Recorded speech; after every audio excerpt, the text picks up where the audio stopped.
ഓം നമോ ഭഗവതേ വാസുദേവായ. ശ്രീമദ് ഭാഗവതം സംഗ്രഹം ദ്വിതീയ സ്കന്ധം അധ്യായം 6.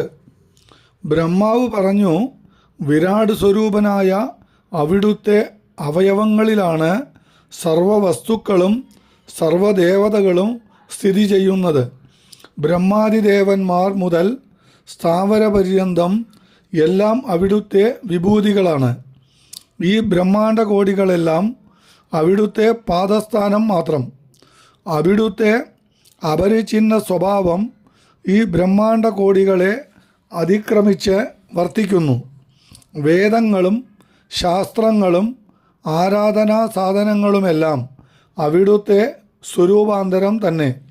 അവിടുത്തെ ആജ്ഞയെ ശിരസ വഹിച്ചുകൊണ്ടു തന്നെയാണ് ബ്രഹ്മാദിദേവന്മാർ സൃഷ്ടിയാദികൾ നടത്തുന്നത്. അവിടുത്തെ കരുണ കൂടാതെ ആർക്കും അവിടുത്തെ സ്വരൂപജ്ഞാനം സിദ്ധിക്കുകയില്ല. യോഗമായ കൊണ്ട് അവിടുന്ന് അനന്തകോടി ലീലാവതാരങ്ങൾ സ്വീകരിക്കുന്നു. എങ്കിലും വാസ്തവത്തിൽ അവിടുന്ന് അഖണ്ഡ സച്ചിദാനന്ദമാണ്. 7-ാം അധ്യായം. ബ്രഹ്മാവ് പറഞ്ഞു, ധർമ്മം ക്ഷയിച്ച് അധർമ്മം വർദ്ധിക്കുമ്പോഴെല്ലാം അവിടുന്ന് അവതാരമെടുക്കുന്നു. ദശാവതാരങ്ങൾ മാത്രമല്ല, അനേക കോടി അവതാരങ്ങൾ സ്വീകരിച്ച് ആ കരുണാമൂർത്തി പരമമംഗളങ്ങളായ ലീലകളാടുന്നു. ഈ ലീലാവതാരങ്ങൾ മുഖേന സർവപ്രാണികളെയും അവിടുന്ന് നിത്യാനന്ദത്തിലേക്ക് നയിക്കുന്നു. ആ ലീലകൾ അത്യാശ്ചര്യകരങ്ങളാകുന്നു. ആ കൃപാനിലയൻ കാളകൂട വിഷം തന്നെ കൊല്ലാൻ ശ്രമിച്ച പൂതനയ്ക്ക് പോലും മുക്തി കൊടുക്കുന്നു. അനന്തകോടി ബ്രഹ്മാണ്ടനായകനായ അവിടുന്ന് യശോദ വടിയെടുത്തു വരുന്നത് കാണുമ്പോൾ ഭയചകിതനായി കിടുകിടെ വിറയ്ക്കുന്നു, കണ്ണീരൊഴുക്കുന്നു. അവിടുത്തെ ലീല ആരെയാണ് മോഹിപ്പിക്കാത്തത്? ആ മോഹന കളേബരൻ കാളിയൻ്റെ ഭയങ്കര ഫണങ്ങളിൽ തൻ്റെ കുഞ്ഞിക്കാലുകൾ കൊണ്ട് നൃത്തമാടുന്നു. അവിടുന്ന് കൂറ്റൻ ഗോവർദ്ധന പർവ്വതം ലീലയാ പറിച്ചെടുത്ത് കുടപിടിക്കുന്നു. തൻ്റെ മോഹനമായ വായിൽ മാതാവിന് ബ്രഹ്മാണ്ട കോടികൾ കാണിച്ചു കൊടുക്കുന്നു. ആശ്ചര്യം! ആ വൃന്ദാവന ലീലയുടെ മഹിമ എങ്ങനെ വർണ്ണിക്കാം?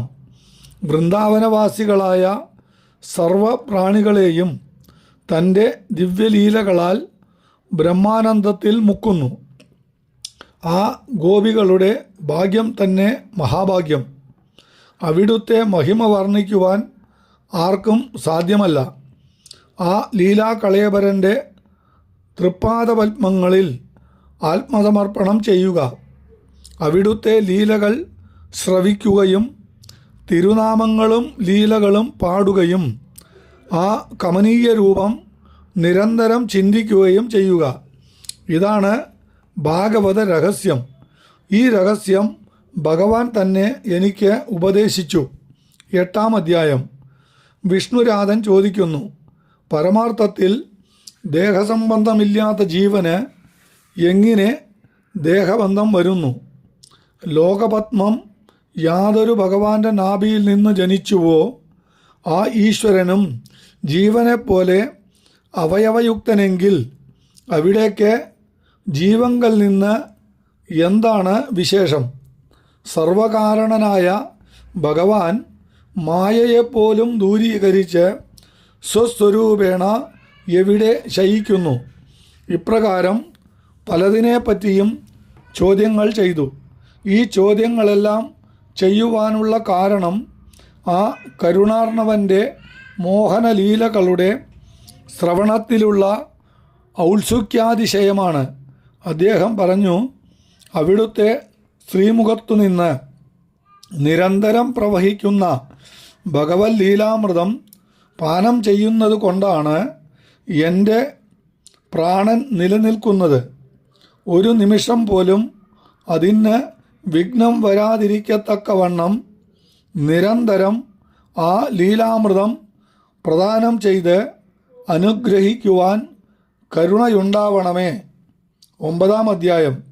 ശ്രീ ശുകൻ പറഞ്ഞു, വാസ്തവത്തിൽ ദേഹസംബന്ധമില്ലെങ്കിലും സർവേശ്വരൻ്റെ യോഗമായയാൽ ദേഹബന്ധമുള്ളതുപോലെ തോന്നുന്നു.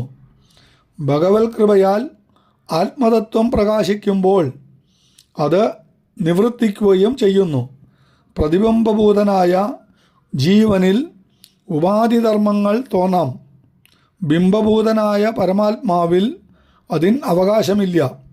പ്രാരബ്ധഭോഗത്തിന് വേണ്ടി ജീവൻ സ്വീകരിക്കുന്ന സ്വരൂപം ശുദ്ധ സത്വമയമാണ്.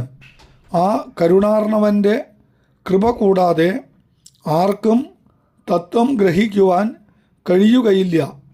ബ്രഹ്മാവിന് പോലും ആദ്യം സൃഷ്ടി ചെയ്യേണ്ടതെങ്ങനെയെന്ന് ഗ്രഹിക്കുവാൻ കഴിഞ്ഞില്ല. തപ എന്ന ദിവ്യമായ ഭഗവത് വാക്യം കേട്ട് അനന്തരം സ്വയംഭൂ ധ്യാനമഗ്നനായി. ആ കരുണാമൂർത്തി തൻ്റെ ജഗന്മോഹനമായ സ്വരൂപത്തെ പ്രകാശിപ്പിച്ചു.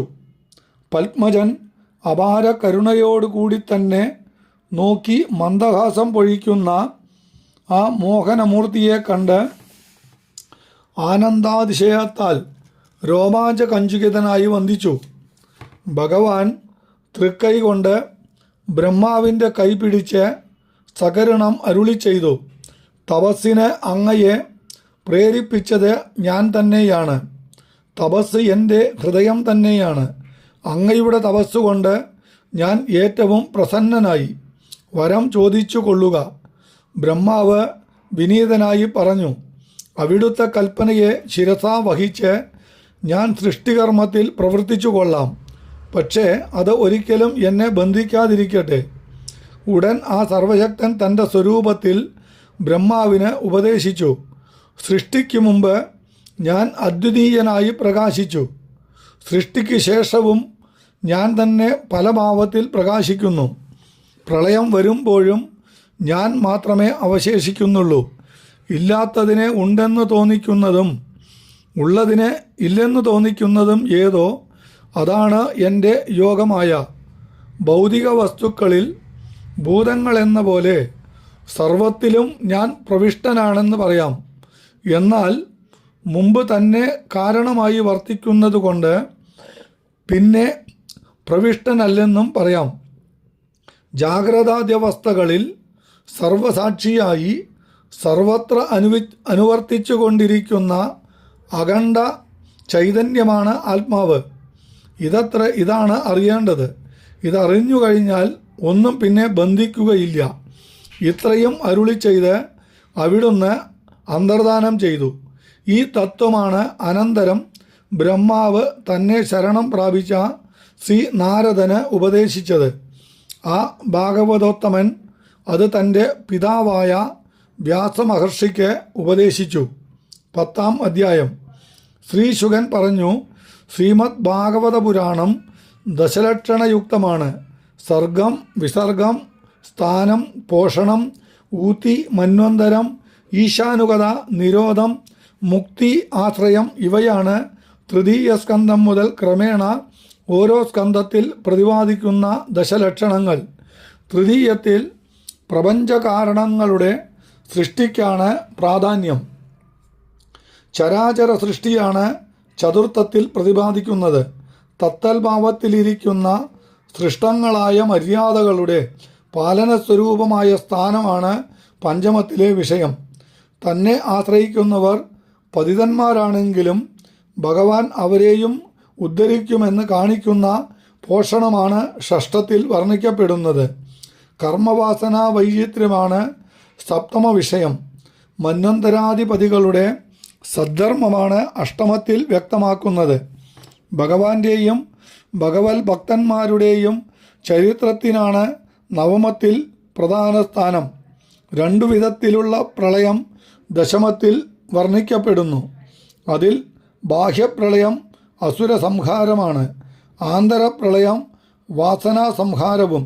തൻ്റെ ദിവ്യലീലകളാൽ പ്രാണിമാത്രത്തിൻ്റെ വാസനകൾ നശിപ്പിച്ച് അവരോടുകൂടി ആനന്ദസമുദ്രത്തിൽ ശയിക്കുക.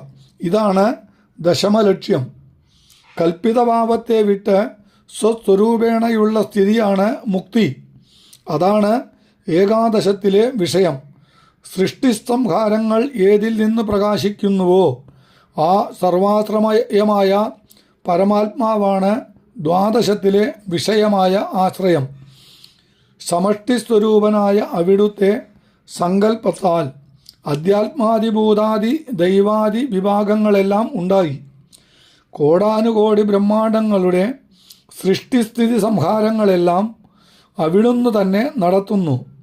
എന്നാൽ അതും മായാമയമാണ്. വാസ്തവസ്വരൂപം അഖണ്ഡ സച്ചിദാനന്ദമത്രേ.